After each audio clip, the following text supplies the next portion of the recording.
remember the days when the snow that was left on the trees during spring could sometimes resemble birds. Or when the breeze in those same trees during the summer could for a split second make it look like the leaves were revealing faces, just like the kinds you'd see in the Find It puzzles. Do you remember when the beams of light that came off the street lamps were resembling of strings attaching to your car windshields, pulling you down the streets wherever you were going, safe and sound? I showed you a page riddled with triangles and told you they were mountains. Could you imagine them so? I wonder, you still see teddy bears and dolphins among other shapes in the clouds. Could you still be impressed by a warm rainy day followed by rainbows? Do you still consider them magic? To see such brilliant colors in flight, or do you claim that it's nothing but reflections of light on water and pass it by? Continue a day-to-day life. I hope you can always ask questions and stay curious. You will be older and think yourself wiser, but stay in a childlike wonder. I hope you will always know from your hair to your shoe soles that beauty can be found wherever you go. I hope you can always learn. Learn with ambition and passion and go beyond thinking outside the box. I want you to blaspheme those limits and know that the box is not even part of existence. I hope you can remember that laughter is power and you can smile like when you were younger. We're going up, but nowhere near out of your imaginations. I want you to look around this world in awe. Have the consciousness to know that it's not ignorance to seek happiness in every situation, but still content with the fact that life isn't simple, so you take each issue with a grain of salt. I hope you can love like back when you were a kid. Remember when everything was so innocent without conviction, your eyes, ears, and minds open, just like the doors that are waiting. Waiting to bring you to new blunders. That's no problem. There's no reason to be scared, because it's just another childlike wonder.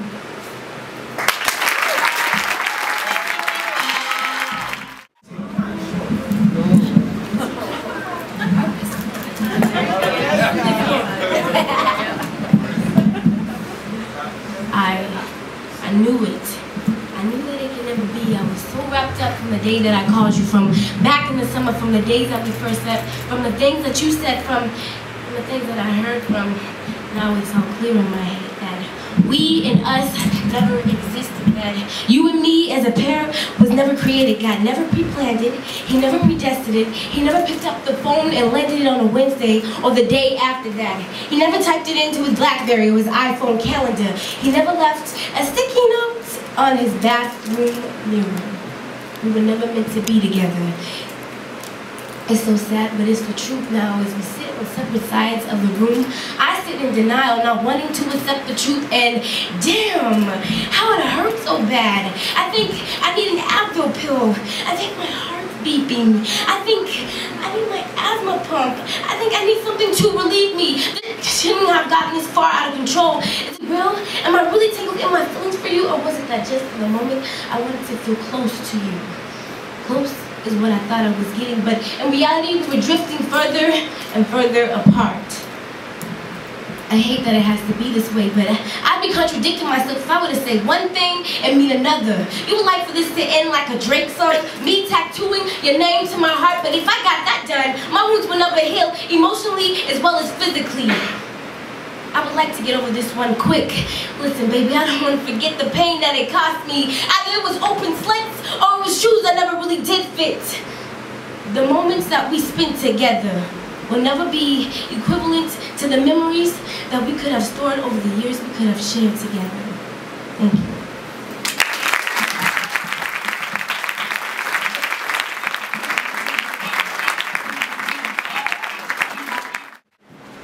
Kukumayo kalinga, yeah. My language, that means lend me your ears. Those words are directed toward my grandfather. May he rest in peace. See, my grandfather, known to my little brothers and I to have been the greatest man who has ever stepped foot on this earth. His words were riddled with wisdom. His stature exuded exponential amounts of energy. May he rest in peace.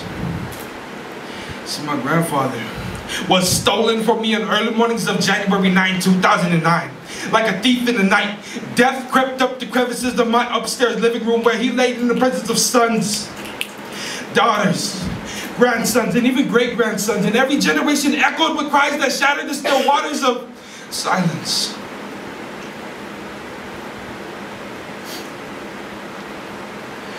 My grandmother, with outstretched arms, reached and grabbed his hands as if she could pull back life into his breathless body. Refusing to release his wrist, she whispered soft pleads to death, begging for a few more goodbyes.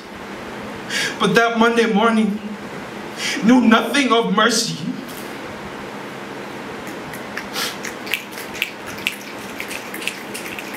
A crescendo of cries crashed against his bedside. His chest played the role of a pool, collecting the tears of my family, gathering them like a reservoir of reasons not to leave, spilling down the stairways of his sternum. Our rivers of remorse only stained the crimson-colored sheets that covered his corpse. But memories quickly flooded in. I stood at the head of the bed, unable to fathom the realities of life. My feet felt like they were rooted into the ground. My heart felt like it weighed 2 tons. My shoulders felt like they were being pressed down by the heavy hands of giants. Time froze for me. The weight of sorrow brought me to my knees. I begged that someone would wake me up from this nightmare. But the pain in my chest was all too true for me to be dreaming. My grandfather was gone. And for all the wrong reasons, I was mad. I was mad because it felt like he left and took a piece of my future, and without him, I would never again be complete. I was mad because it would never again be the crutch that I need to lean on when the weight of the world crushes my hopes. I was mad because he would never again see the luminous light that shines off of the side of my wife's white dress. I was mad because he would never witness me blessing my firstborn son with his name. I was mad because when he left, my life felt malnourished. I was mad. But his teachings will forever course through my veins. His memories will forever fuel my fight for the future. His words will internally be tattooed across the surface of my conscience. He will breathe and speak through me. My grandfather always taught me to always leave your mark on the world. So I will stain your hearts with the blood of my poetry, and I will bruise your thoughts for the meaning of my lyrics. Hold on to the ones you love the most, for the hands of time will one day separate us all. May he rest in peace. When we were doctors, we had patience. We mended the winded and wounded, those kindred luminous loonies saying, "Doctor, please!" as we sharpened our scalpels and darkened chapels with facile speech, preaching to each patient that all we are overburdened vassals. Prescriptions for peace, suggestions of harmony, sending patients to the morgue, those cold and dead with inscribed on their skin biblical verses and church sermons. Now, things would be different if it weren't for differentiating these different arrangements with stained glass and framed cast from the wounds we sustained, with broken bones on display next to saints praying and rainbow cast on the cobblestone, the derangement present in these crystal cages. In your glass boxes, your diamond caskets, you've got to cut your losses to the supermarket carrot baskets for everyone to see. Have the humility to humiliate me for your own benefit, because I'm willing to be crucified. To be nailed to past lies, only with you on your feet as a witness, instead of these poems and stanzas, the reckless abandon of literary communication. Because on this paper there are written the wicked and defeated questions and answers, seated bastions of cancerous decrees holding up the higher powers in chapels and castles, caged and faded patience of cadence over the intercom in the waiting room with magazines to comfort the subjugated. Now these had you at the inevitable graduation when we received the fetishistic metamorphosis of our medical degrees, but I think I figured it out. You suffer from ocular dystrophy. That's why it's difficult to see the light of you inside of me. See the whiteness in the eye here? The obfuscation and communication issues? Not all problems can be solved through a piece of paper, through this ink, this pen. I found the right time and type to tell this ailed waitress, I'm writing you a prescription for tolerance and patience, so go down the block to the pharmacy, call it All Are Welcome. Past Hatred Street and Intolerance Boulevard, leave them all behind. There will be a ragged man avidly asking for allowances to invade and deface foreign countenances, but don't pay him the kindness. Step inside with wide eyes and open your mind. Hand them the paper. They'll say, just a moment, you gotta wait and wait. Because patience doesn't come to the Russian rigid-lipped witnesses to things of no significance. There's a difference between patience and concentration. That junction between hatred and condemnation. Fossilized patience in places of jaded complacency. We got comfortable with the worst of things and accepting of those undeserving. Now you know who I'm talking about. I'm talking about the black and blue, the fast and smooth, with go back in grooves, rhythmic blessings and stethoscope cues to hear the bump, bump, bump of the thing inside your chest, thoracic nails and chains, blown gaskets and crystal caskets masking failures and pain. I am the same doctor here to help you move past it. But first you need to trust me. So hop on the stretcher. Let me give you a run through. The shortened blocks of our steeple, angular cages full of Doric columns, blank with no paint, no hope, and no love. You with bitter anger and wrist tied, probed by the best of us, saying you'll descend into sleep dreamless and without description. Now trust me, I'm a doctor.